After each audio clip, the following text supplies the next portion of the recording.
नमस्कार, हम नीलू राय आप लोगन खातिर भोजपुरी में एगो लोकगीत लेके फिर उपस्थित भइल बनी। गीत के मर्म ई बा कि गांव में एगो महिला बाड़ी जे कि प्रधान के चकाचक व्यवस्था देख के चकमका गईल बड़ी। वो प्रधानी के चुनाव लड़ल चाहतरी और प्रधान बनल चाहतरी। तो यूपी में तो प्रधान कहल जाला, बिहार में मुखिया होखेला। तो उन्हीं के मन के भाव बा जौन कि अपना पति से व्यक्त कर रहल बड़ी। तनी समाज पर व्यंग भी बा, सुनी लोगिन, उनका मन के भाव एंजॉय करी लोगिन और नीक लागे, बढ़िया लागे तो सराहेब लोगिन। गाना ही बा। गहना बेच द गुड़िया बेच द, गहना बेच द गुड़िया बेच द, हरवा बेच द चूड़िया बेच द, खेतवा धई द रहन बलम प्रधानी लड़ब, पियाहू प्रधाइन बनब, बलम प्रधानी लड़ब, पियाहू प्रधाइन बनब। कैसे उनका मन में का भाव आवत जब प्रधान बन जइहन त का हुईहन। गाजत अरी मन में। गाजला के मतलब होखेला सोचल, कल्पना कइल, हकीकत ना। त सुनी लोगिन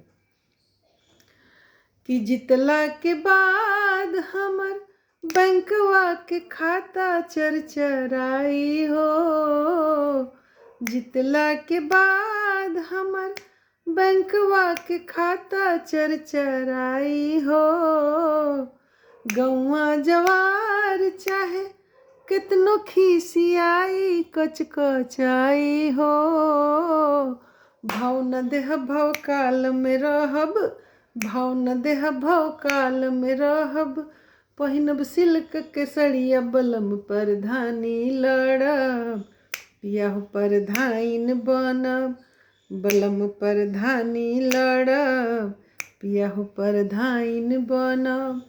अबे भाव उनका मन में आ रहल बा कि का करिहन, प्रधान बन जइहन तो रुकत नहीं के भाव उनका मन में के। तो अब का कहतरी सुनी लोगिन। ईटा के देवाल पर पुट्टी प्लास्टर हो आई हो, ईटा के देवाल पर पुट्टी प्लास्टर हो आई हो, ओकरा ऊपर चूना पेंट रंगाई पोताई लकलकाई हो, चकमकाई हो, ए मोर बलमु ए मोर करेजा, ए मोर बलमु ए मोर करेजा, बदली रहन सहन बलम प्रधानी लड़ब, पियाहू प्रधाइन बनब, बलम प्रधानी लड़ब, पियाहू प्रधाइन बनब। गहना बेच द गुड़िया बेच द, हरवा बेच द टिकवा बेच द, खेतवा धई द रहन बलम प्रधानी लड़ब, पियाहू प्रधाइन बनब। अबे उनका मन में इच्छा उनकर बढ़त जाता। एको बेरी नइखी सोचत कि गांव के प्रधान बन के गांव के व्यवस्था ठीक करे के चाही, बिजली पानी ठीक होके के चाही, सड़क ठीक होके के चाही, स्कूल ठीक होके के चाही, गांव नंबर 1 बने।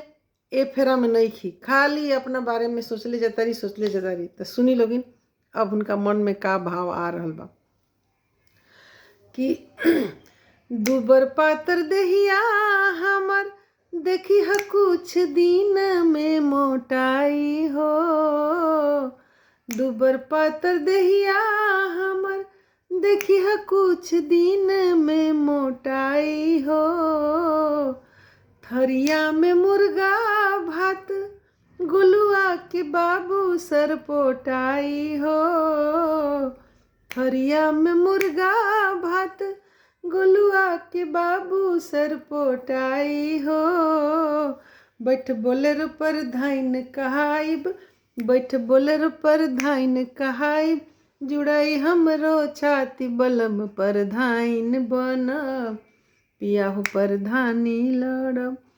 गहना बेच द गुड़िया बेच द, हरवा बेच द चूड़िया बेच द, खेतवा धई द रहन बलम प्रधाइन बनब, पिया हो परधानी लड़ा।